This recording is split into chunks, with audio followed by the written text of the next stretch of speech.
Bonjour à tous, bienvenue sur Échecs et Pédagogie. Salut Laurent. Salut à tous, salut Romu.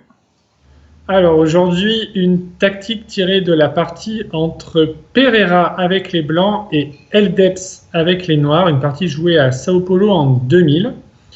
Donc le trait est au blanc dans cette position, donc n'hésitez pas à mettre sur pause la vidéo pour calculer votre solution et ensuite Laurent va vous montrer ce qu'il fallait avoir trouvé.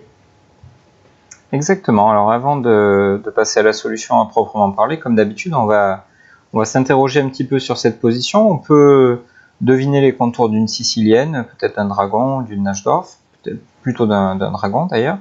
Et la chose qui nous attire immédiatement l'œil, c'est la position saugrenue, on va dire ça comme ça, du roi sur G3. Alors bien entendu, on est en finale, il n'y a plus les dames sur l'échiquier, plusieurs pièces légères se sont échangées.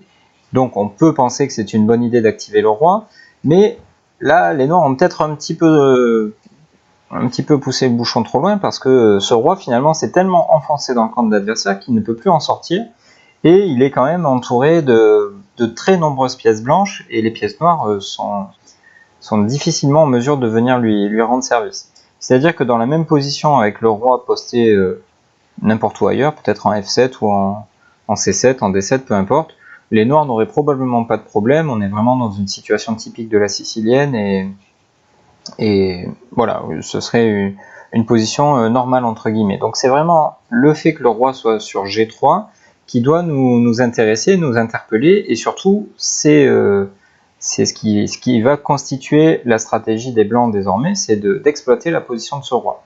Alors bien entendu, il n'est pas possible de lui faire mat immédiatement. On voit que le seul échec à notre disposition, c'est tour H3, mais c'est défendu par le fou. Et nous n'avons pas facilement, on va dire, de pièces pour attaquer les cases noires. Donc peut-être que les noirs, justement, un petit peu trop en confiance, se sont dit qu'ils pouvaient se permettre ce genre de fantaisie. Alors, ce qu'il fallait trouver, ce qu'il fallait pousser un petit peu plus loin plutôt, c'est justement le coup tour H3, parce que bien que la tour soit sacrifiée, il y a quand même un intérêt pour les blancs, c'est le fait que le pion G2 passe sur H3 et ainsi ouvre la seconde rangée pour que la tour puisse venir sur G2 et ainsi tirer profit donc de ce fameux roi qui est très, très mal en point sur G3. Et ici, Romu, on voit bien que l'idée des blancs, après tour G2, ce sera de constituer une batterie intéressante. Ouais, là par exemple, si les noirs jouent, on va dire tour B5, un coup lambda, les blancs termineraient le travail et exploiteraient justement ce que tu viens de dire avec tour G8 échec. Roi prend H3 est forcé, et maintenant il suffit de faire une découverte intéressante, et cette découverte intéressante va intervenir sur la case G8, puisque la tour H8 se retrouve sans protection.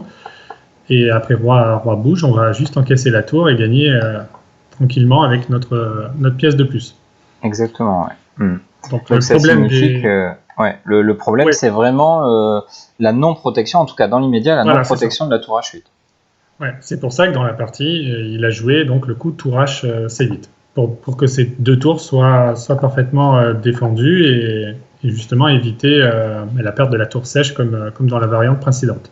Ouais.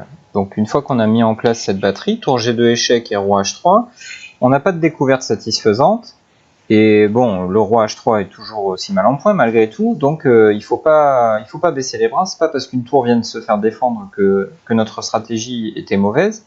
Et ici, malgré tout, on a un roi quasi esselé face à toute l'armée des blancs. Alors l'armée des blancs n'est pas immense, il n'y a que 2 ou 3 pièces pour l'attaquer, mais ça peut être suffisant bien sûr pour mater un roi, d'autant plus qu'il est au bord de l'échiquier.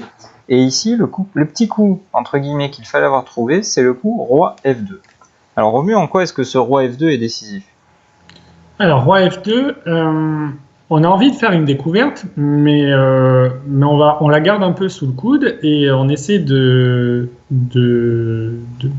mettre les conditions qui nous arrangent pour la réaliser.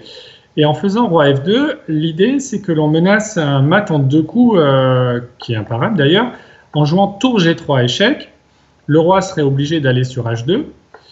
Et l'intérêt d'avoir mis le roi sur F2, c'est que le roi en G2 ne peut plus s'échapper sur G1 après tour H3.